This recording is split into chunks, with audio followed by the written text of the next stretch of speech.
आजच्या दिवसाची सुरुवात ही अशी झाली होती. सकाळचं हे ढगाळ वातावरण बघून वाटलं परत झोपावं का, पण म्हटलं नको. आत्ता जर हा 5 मिनिटाचा मोह नाही आवरला ना, तर पूर्ण दिवसाचं नियोजन बिघडेल.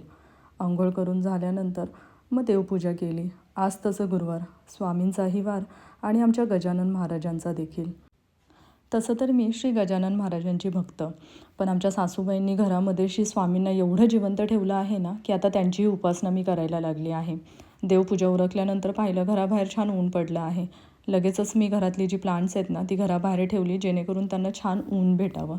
तसा आजचा दिवस निवांत आहे, कारण की आमचे हे म्हणजे गावडे घरातूनच काम करणार आहेत. वर्क फ्रॉम होम आहे त्यांचं. तर आज काही टिफिन वगैरे बनवायचा नव्हता, तर म्हटलं चला नाश्ता स्पेशल बनवावा. आता ते आज घरातून काम करणार आहे हे मला माहिती होतं, म्हणून मी काय केलं, आदल्या दिवशीच आहे ना इडलीचं बॅटर तयार करून घेतलं. आता माझी जोपर्यंत तो नाश्ता होत नाही तोपर्यंत म्हटलं त्यांना काहीतरी चटपटीत खायला द्यावं. तर मी काय केले, हे जे मखाणे आहेत ना त्यांना छान ना तूप टाकून गरम करून घेतलं आणि त्याच्यावर थोडंसं ना आपलं लाल तिखट आहे ना ते स्प्रिंकल केलं आणि त्यांना खायला दिलं. आता रोज कसं होतं ना, आपल्याला टिफिन वगैरे बनवावा लागतो म्हणून आपण नाश्ता काहीतरी स्पेशल बनवावा असं आपण करत नाही.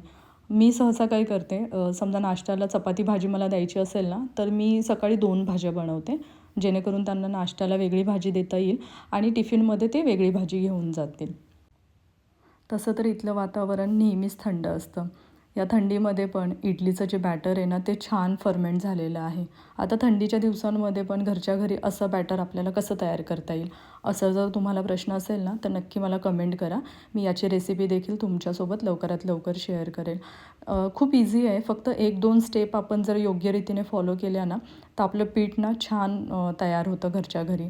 आता लास्ट टाईम मी जेव्हा इडलीचं बॅटर बनवलं होतं ना, तर तेव्हा मी फक्त इडली बनवली होती. तर म्हटलं यावेळेस ना थोडं काहीतरी वेगळं करूयात, म्हणून मी यावेळेस अप्पे आणि डोसा बनवणार आहे. तर अशी होती ही आजची सकाळ. जेव्हा तुम्ही निवांत असता तेव्हा तुम्ही काय बनवता स्पेशल नाश्त्यासाठी मला कमेंट करून नक्की कळवा. कसा वाटला तुम्हाला आजचा मिनी ब्लॉग? जर आवडला असेल तर नक्की लाईक करा, शेअर करा आणि हो, सबस्क्राईब करायला विसरू नका हां. भेटूया आपण लवकरच एका नवीन ब्लॉगमध्ये.